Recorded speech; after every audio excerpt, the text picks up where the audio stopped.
Sa pagpapatuloy ng ating kwento ay dito sinigawan ni Yuri si Jared na kung ano raw ba ang kanyang ginagawa. Sagot naman ni Jared na wala naman siyang ginagawa, hindi raw niya alam kung ano ang sinasabi ng kamahalan. Dahil dito ay seryoso na tumingin si Yuri sa pintuan ng sinaunang guho na kanyang nasabi sa sarili na nagtataka raw talaga siya dahil hinawakan lang niya ito ng bahagya at agad na itong nagbukas, na tila ba mayroon itong isang tao na matagal na hinihintay na dumating. At napapaisip din si Yuri kung ano ba ang kanyang desisyon para dito, pero sa kalaunan ay napagpasyahan niya na sila ay magsimula ng pumasok. Ngunit nang tiningnan nila ang nasa loob ay maririnig ang boses nila Jared na masyado raw madilim sa loob. Tinanong din ni Yuri si Jared na kung nagdala raw ba ito ng pangpailaw, sumagot naman si Jared na nakalimutan raw niyang magdala. Lumingon din si Yuri sa kanyang likod na kanyang tinawag ang pansin ng mga Imperial Knight na kanya silang tinanong na kung sila raw ba ay mayroong dalang flashlight. At habang tumitingin-tingin si Yuri sa kanilang gilid ay nakita niya ang nakasabit na lampara, kaya iniisip niya na kanina noong pumasok siya ay bigla na lang nag-react ang batong pinto sa paraan ng kanyang mana, kung ang estruktura sa loob ay dinisenyo ng kahintulad ng huli niyang pinasukan na sinaunang guho. Pero hindi pa natapos sa pag-iisip si Yuri ay bigla na lang umilo ang lampara ng kanya itong ginamitan ng kanyang mana. Dahil dito ay humanga silang lahat ng kanilang nakita na ang lahat ng mga lampara na nakasabit sa gilid ay sabay-sabay na nagliwanag. Kaya binalaan ni Yuri sila Jared at Laurent na magsimula na raw silang pumasok sa pinakaloob, at huwag nilang ibaba ang kanilang depensa. At habang pinapangunahan ng tatlo ang pagpasok sa pinakaloob ay itong mga Imperial Knight ay seryoso lang na binabantayan ang kanilang mga galaw, at mapapansin itong si Rodane na malalim ang kanyang iniisip. Sa gitna ng pag-usad ni Yuri ay aksidente niyang natapakan ng isang buto, kaya lumikha ito ng ingay. Doon ay nakita nila ang isang bungunang orc na tila ba matagal na itong namatay dito sa loob. At napatigil sila sa kanilang paglalakad nang kanilang napansin sa kanilang unahan ang isang kalansay ng tao. Kaya dali-dali na tumakbo si Laurent na kanyang sinabi sa kanilang lahat na siya na raw ang bahala para suriin itong kalansay. At nang nakalapit na si Laurent sa kalansay ay tinawag ni Laurent ang pansin ni Yuri, dahil sinabi ni Laurent kay Yuri na masyado raw madilim ang daanan. Iniisip naman ni Yuri na marami raw mga buto ng mga orc ang nakakalat sa buong paligid. Ngunit ang nakapagtataka ay nag-iisa lang ang kalansay ng tao na nandito, at ang bakas ng labanan ay makikita sa bawat sulok. Mukhang namatay itong kalansay habang lumalaban upang protektahan ang nasa likod ng pintuan. At muli na naman na tinawag ni Laurent ang pansin ni Yuri dahil wala raw reaksyon ang kalansay kahit nilagyan niya ito ng mana. Kaya sinaad ni Yuri na wala na raw silang magawa para dito, bumalik na lang sila at tingnan kung mayroon pa silang nalampasan na anumang bagay sa paligid, at maghanda din sila sa posibleng panganib. Ngunit walang kaalam-alam si Yuri habang siya ay nagsasalita ay itong kamay ng kalansay ay bigla na lang gumalaw. Kasunod nito ay nagulat si Yuri maging si Laurent dahil bigla na lang hinawakan ng mahigpit ng kalansay ang kamay ni Yuri.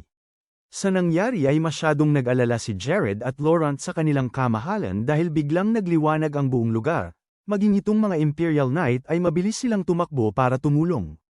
Makikita silang lahat na tumakbo papalapit kay Yuri para kunin ang ating bida sa mahigpit na pagkakapit ng kalansay na nagpapalabas ng liwanag. Dahil sa liwanag na pinalabas ng kalansay ay wala na lang ibang nagawa si Yuri kung hindi ipinikit niya ang kanyang mga mata. At nang pagmulat ni Yuri sa kanyang mata ay nagulat siya sa kanyang nakita, dahil nakita niya ang kalansay na nakatingin sa kanya at nagsasalita na dapat raw itong tandaan ni Yuri para sa kanilang kaligtasan. Kasunod nito ay napunta si Yuri sa isang hindi pamilyar na lugar. At bahagya siyang nagulat dahil nakita niya ang batang mage na masaya na tumakbo upang kanyang ipakita ang kanyang bitbit na libro. At nang nakalapit na ang batang mage sa isang lalaki ay tinanong siya ng lalaki na kung saan raw ba siya nanggaling. Nakangiti naman na sumagot ang bata na doon lang siya sa unahan at nagbabasa ng libro.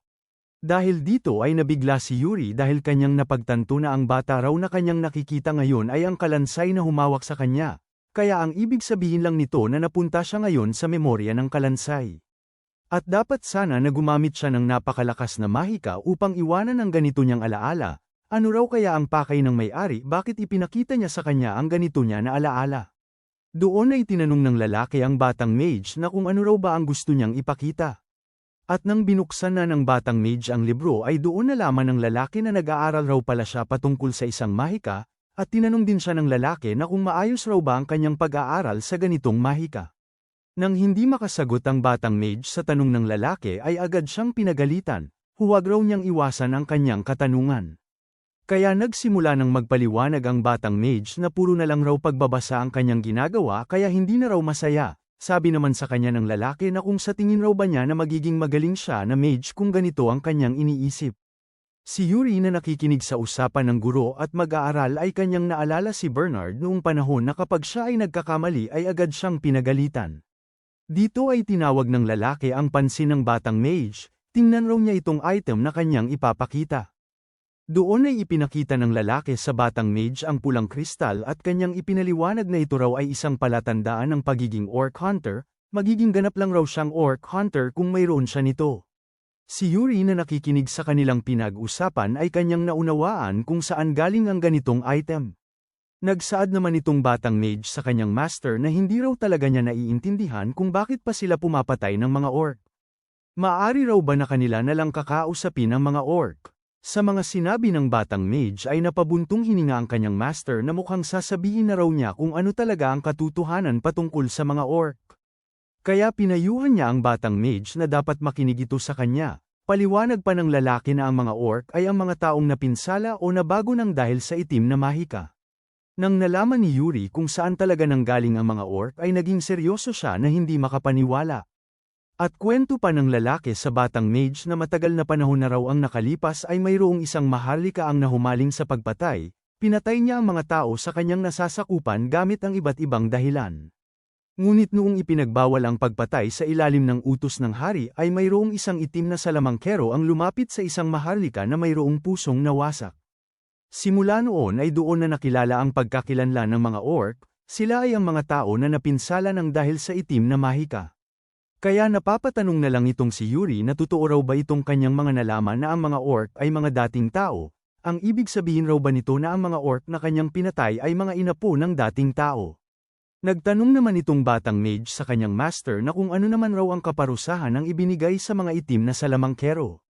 Ayon naman ng lalaki na wala raw na ibigay na parusa dahil noong nabunyag na ang kalupitan ng maharlika ay nakapagtago na ang itim na salamangkero.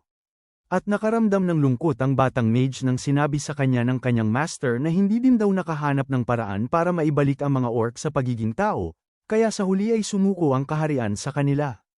Kaya napagpasyahan na kunin ang kanilang sinumpang buhay at bigyan sila ng kaligtasan sa pamamagitan ng kapahingahan, at iyon ang tungkulin ng pagiging orc hunter. Sa isip-isip naman ni Yuri na kung nangangahulugan raw ba ito na ang itim na mahika ay konektado sa kapangyarihan na ginagamit ng mga orc shaman, at ano naman ang nabanggit sa kanya ng estranghero na gumagamit sila ng sakripisyong tao. Pero nagulat si Yuri dahil dahan-dahan na naglalaho ang imahe ng guro at mag-aaral. At nang pagtingin ni Yuri sa kanyang buong paligid ay hindi siya makapaniwala, dahil napansin niya na nagbago na naman ang ipinakita sa kanya na alaala ng kalansay. Doon ay napunta sila sa loob ng sinaunang guho, makikita si Yuri na lumingon-lingon sa buo nilang paligid dahil sila raw ngayon ay nasa loob ng sinaunang guho, habang mapapansin naman itong batang mage na natakot. Sabay hinawakan ng batang mage ang balikat ng kanyang master na kanyang sinabi na hindi raw niya kayang iwanan ang kanyang master. Pero pinagalitan lang siya ng kanyang master, dapat raw nalakasan niya ang kanyang loob. Kaya hindi na lang makapagsalita itong batang mage dahil kahit anong pilit niya ay hindi talaga niya kaya.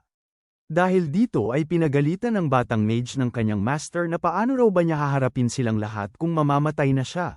Tapos iniisip raw ba niya na dapat silang maghintay ng tulong, ito na ang katapusan ng Adelbane kaya dapat na siyang kumilos. Sa isip-isip naman ni Yuri na ang kaganapan na ito ay dapat 10 taon na ang nakalipas, at parang narinig na raw niya ang Adelbane, iyon ay pangalan ng isang lumang kaharian. Dito ay makikita na sumalakay na sa kanila ang maraming bilang ng mga orc, at maririnig din ang boses ng lalaki na kanyang sinabihan ang batang mage na kung itatapon lang raw niya ang kanyang sarili sa dagat ng orc ay mayroon ba itong katuturan. Hinawakan din ng lalaki ang balikat ng batang mage dahil dapat raw siyang makasurvive tuparin niya ang kanyang ninanais na ang kaligtasan ng susunod na henerasyon. Sagot naman ng batang mage sa kanyang master na kahit tumakas pa raw siya mag-isa ay hindi pa rin siya makakatakbo ng malayo. Mas gugustuhin pa raw niya na iwanan ang kanyang alaala sa isang orc hunter dito sa loob ng guho at ipasa ang mga ito sa susunod na henerasyon. Sa binanggit na mga salita ng batang mage ay naunawa ni Yuri kung bakit iniwan ng batang ito ang kanyang alaala. Sabay naghanda na ang batang mage ng kanyang spell na kanyang binanggit na iiwan raw niya dito ang lahat niyang mga alaala para sa susunod na henerasyon. Ang alaala raw na kanyang iiwan ay ang lihim ng mga orc pati na din ang mga teknik at mga karanasan. Samantala makikita naman itong lalaki na naubos na ang kanyang lakas, at sa kanyang harapan ay naglakad na papalapit sa kanya ang orc upang wakasan na ang kanyang buhay. Habang itong batang mage ay kanyang pinapangako sa kanyang master na kanya raw tinitiyak na ang susunod nilang henerasyon ang tutupad sa kanilang mga kahilingan. At sa ilang sandali nang tuluyan ng iniwan ng batang mage ang lahat niyang alaala sa guho ay tuluyan na siyang nawalan ng lakas at malapit ng malagutan ng hininga. Kaya nasabi na lang ni Yuri sa kanyang sarili na kung ang tinutukoy raw ba nitong batang mage ay ang kanyang sarili, at napansin din niya na ito ay nakatingin sa kanya. Doon ay binanggit ng batang mage na dapat raw silang mag-ingat sa Devil Grimoire. Si Yuri nang kanyang narinig ang Devil Grimoire ay nagtataka siya na kung ano raw ba ang Devil Grimoire. Matapos bigyan ng babala ng batang mage ang ating bida ay tuluyan ng nawasak ang kanyang staff, at kasunod doon ay nagising na si Yuri sa kanyang pagkatulog. Sabay na pahawak si Yuri sa kanyang ulo na kanyang tinanong sila Jared at Laurent na kung nasaan na raw ba sila na lugar ngayon.